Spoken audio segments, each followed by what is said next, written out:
Hello everyone, and welcome to another development update for Shadow Heroes Vengeance in Flames, where you get behind the scenes access to all the things we're currently working on the game.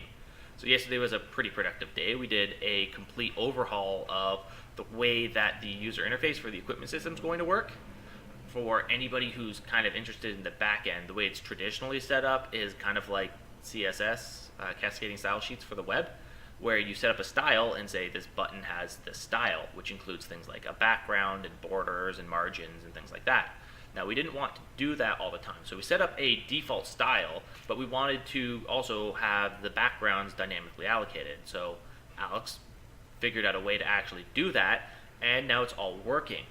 Except for every once in a while, if a unit dies and you haven't selected, the game crashes. But we're working on figuring out why that happens and fixing that. So right now I won't be able to show you exactly what it's currently at, but we have other things to talk about as well. First thing is that we have explosions.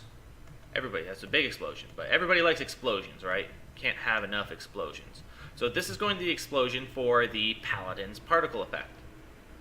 So when he attacks, it does an initial particle effect that shows this guy fired, and then this is going to be on impact, so when that hits. So there's a bit of a delay between both the firing and the impact, but when you do the impact, that's when the damage actually goes off. And this is going to show you it, which is a nice, big, beautiful particle effect of things blowing up, which is great. Now, when you look at this, it doesn't look like it's a single target thing. So we didn't have anything that was in the game for area of effect damage at this point. So we kind of went, yeah, we should probably put some area of effect damage inside the game. So we decided to do that. We did do that, and it was actually not that difficult for us to do because there's a lot of different mechanics inside of Unreal already that allow us to do things like radial damage checks. So all we had to do was create essentially a sphere, see what the sphere overlaps. Make sure we're not actually rendering the sphere though. So create a sphere, see what it overlaps, grab all those actors and all those pawns and all the other stuff that's inside of that game, and so anything that it overlaps, filter through them to make sure that that thing actually, is a character, something that's actually running around, and then deal damage to it. So I have an example of how this is all working. I'm going to close this guy like so. Jump into our Soren Pendar Caves, which is, so far, it's my favorite level. It just has nice lighting, and it was fun to put together, so.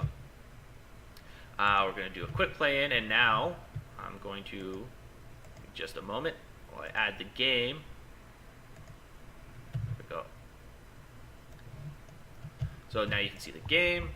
You'll see up here we're going to spawn 3 paladins, and on the other side we're spawning 7 exorcists. So we're all grouped together. So this is kind of what's going to happen. You're going to see them run around and shoot each other, and things are going to be good. And this is kind of what our interface was before.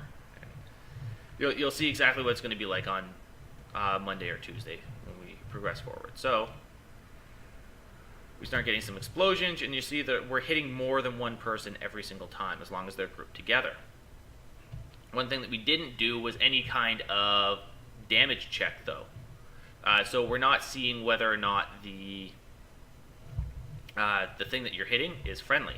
So you're still going to be able to hit your own units. As you see, he just ended up damaging himself a little bit there because he shot just a little bit too close. But they do switch to a melee if they are just barely within range as well. So we might have to make that delay a little bit shorter. We might have to make it so that these guys can shoot from further away. A good thing to do is probably have a couple like beefy characters up front as well. But another ability that the Paladin is going to have is a little bit of a health regen as well. So they might be able to absorb a little bit of that damage, which is why they got that big heavy armor on anyway. But it all comes down to balancing, and we'll test out a lot of this stuff as we go. So this is actually, they're all kind of dancing and doing some other stuff as well here. It looks like I did not do a proper damage check on here to see if they have health or not. So basically what's happening is it's doing damage to a unit, and it's grabbing all the other characters around that unit as well, even though they're already dead, and telling them to have more damage dealt to them, which means they're going to start their death animation over again. It's really easy to fix, actually. We just do a check to see if the current unit receiving damage has health less than or equal to 0, and if it does have health less than or equal to 0, don't do damage to it. So that'll stop them from dying and then getting back up when they receive more damage.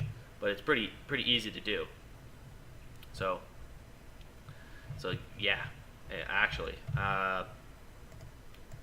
that's kind of where it is. So just bring my face back up here so I can talk to you guys just as a little bit of a closing.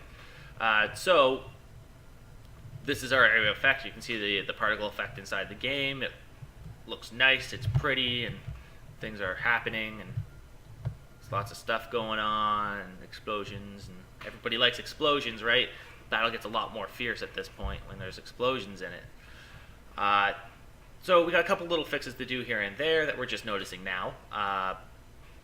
You'll get an update to the equipment system, but let us know what you think so far. Do you think the addition to area of effect damage is a good thing? Do you think it should actually be doing damage to your own units as well, or is it going to be too much of a detriment? It could very well and very easily be set up so that it doesn't do damage to your own units. Do you think that they should be further away? Do you think that they should be doing more damage, less damage?